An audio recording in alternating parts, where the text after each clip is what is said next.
Good afternoon, everyone. My name is Chiamaka Agbasionwe, and my research mentor is Dr. Catherine Medler. I work in the Department of Biological Sciences. I'm an intern in CSTEP, and I attend UB. Today, I'll be speaking to you about the characterization of a newly identified signaling pathway in taste cells.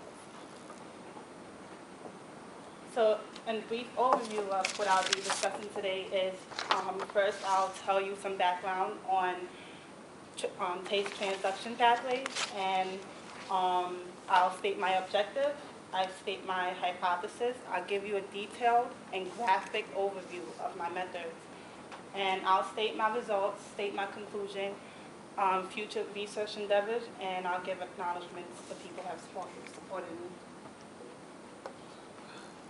Okay, so traditionally, they believe that there's only two signaling pathways. The first is ionic, which is dependent on voltage-gated calcium channels that brings in calcium, and the calcium thus releases neurotransmitters to form synapses so that the electrical signals could be sent to the brain.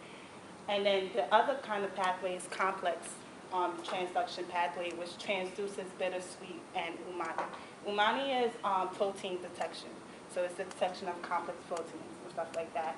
And basically, to go through this is, first you have a lingard. A lingard is the bitter stimuli, the sweet stimuli, whatever it is. So you take in the food, and then it goes, first the G protein coupled receptors activates PLC beta 2. PLC beta 2 activates IP3R3, which releases calcium from intracellular calcium stores. The calcium thus activates TRPM5. TRPM5 ultimately causes cell depolarization right here and releases neurotransmitters through hemichannels.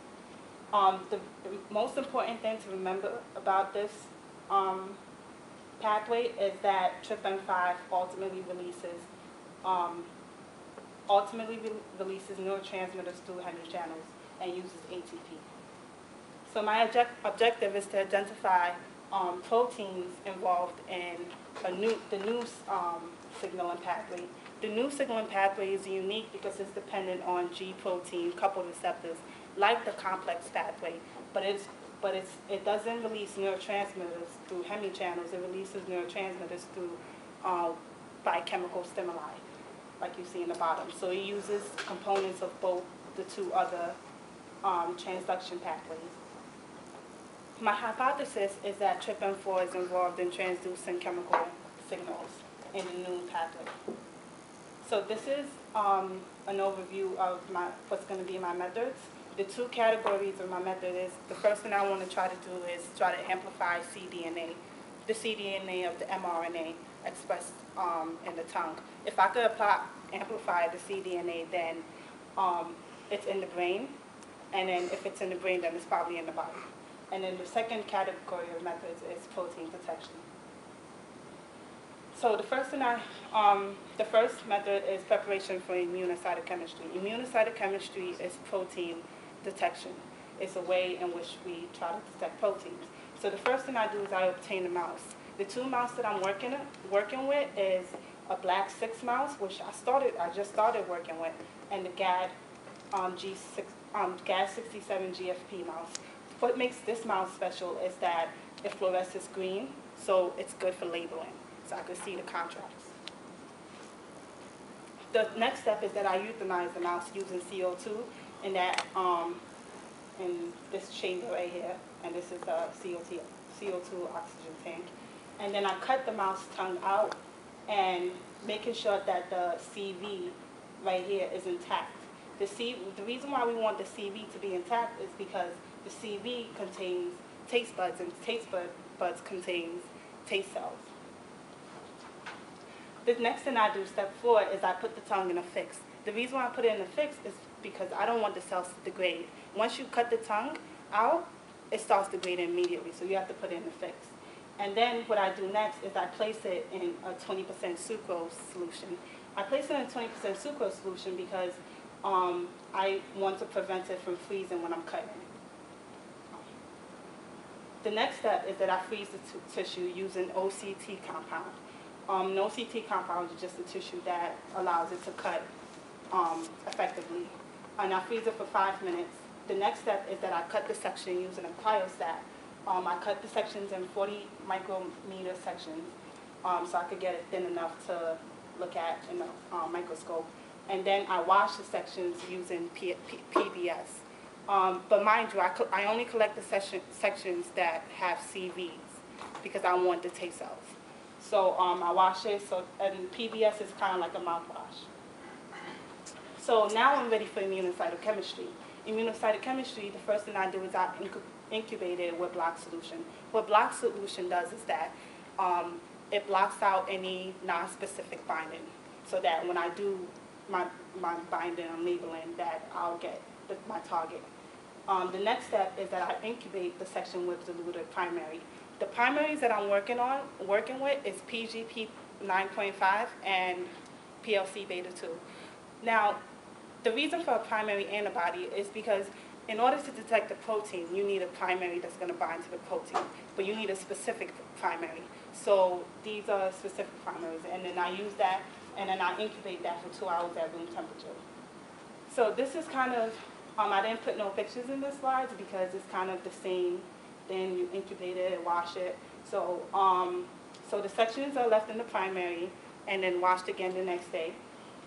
And then after washing, this is a very important step. After washing, I use a secondary antibody. The reason why I use a secondary antibody is because the primary, there's no way to tell that the primary antibody binds to the protein because it doesn't fluoresce, so it's just like, we don't know. The way we do know is by using a secondary that's going to bind to the primary. So if the series of binding occurs, then the protein that we're looking for is there. And like I said, these are very specific. So for example, I always use rhodamine Go anti-rabbit because the PGP 9.5 and the PLC beta 2 is raised in rabbit. But the rhodamine anti-rabbit is raised against rabbit. So I have a protein that I'm looking for. I have a primary that's raised in rabbit. And then I have a secondary that's raised against rabbit that's going to bind to whatever that's raised in rabbit. So it's very specific.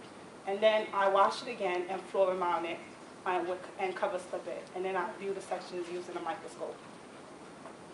So my next method, which is kind of separate from what I'm doing, but it's not like in order, but it gives you okay. So reverse transcription polymerase chain reaction, RT-PCR. We all learned in school what transcription is. It's from, you have DNA to RNA. Reverse transcription is mRNA to a cDNA, which is a template. Now, once we have the template, we could amplify the cDNA for our target in the PCR reaction. But mind you, we use specific PCR programs to which proteins that we're looking for. So this schematic right here is for GAD-DH, the GAP-DH program. So if this is amplified, then we know that GAP-DH is in the brain. But if we use, this actually goes to the next thing. So if we use GAP-DH program, we use this GAP-DH to check the quality of our sample before we use before it's used for analysis. But once we use the GAP-DH program, that means that the GAP-DH, and if it's amplified, that means the GAP-DH we're looking, the protein is in there. And then we use TRPM4 to see if the TRPM4 program to see if TRPM4 protein is there as well. So the next thing I do after the RT-PCR is I run a gel. And the reason why I run a gel is to see if to separate my PCR products and to see to make sure there's no genomic contamination. And I'll show you an image of that later on. So these are my results. So as you can see, figure 4A is just an image of the taste buds. And then figure B is an image of the expression of GAP-DH 67. figure C is an expression of the rhotamine is an PLC beta 2 labeling. And then figure D is an overlay. As you can see, there's no overlay, which means that it's not co-expressed in the same taste cells, which we expect to happen. But it does kind of, I don't know if you can see the arrows, it does have some overlay, which means that there might be taste cells that have both proteins in it, but generally there's not. And this one is the black 6 mouse. So I used the PGP 9.5 labeling, and as you can see, it labeled very well, which means that PGP 9.5, we could use that to identify cells that have chemical stimuli, synapses. And we want to identify cells that have chemical synapses because we could identify if the protein that we're looking for in the unique pathway is there. We could use it to identify the proteins we're looking for in the unique pathway. So this is the result of my gel electrophoresis of the GAP-DH sample. It worked, and as you can see, the negative control along this line, there's no genomic DNA contamination, I mean.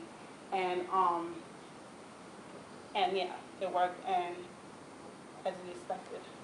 So my conclusion is that I'm going to try to use immunocytochemistry and molecular biology to keep on, because my research is not done. I only identified a protein that could be used to label other proteins involved in the new pathway, but it's not done yet. But I'm going to try to identify if TRPM4 is involved in transduction in the newly identified signaling pathway.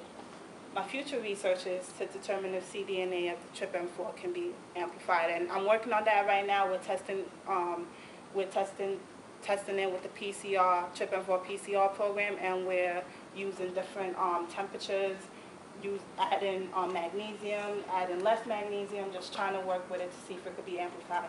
And then after that, we're going to pursue the specific antibody, primary that can bind to TRPM4, and a secondary as well. So my acknowledgements, these are my acknowledgements. Ms. Owens, I'd like to thank God for giving me this opportunity, CSTEP, Matthew, Tawana, Dr. Flannery for the seminars, Dr. Catherine Mella for being an amazing research mentor who's very strict, but she disciplines me, and my graduate assistant, Michelle. Yeah. Got 2 questions. You said TRPM4. What is, I saw it's part of the process of finding like certain taste buds or whatever, but what is it like? Do you just label TRPM4? Does it stand for anything, or? It's just called TRPM4.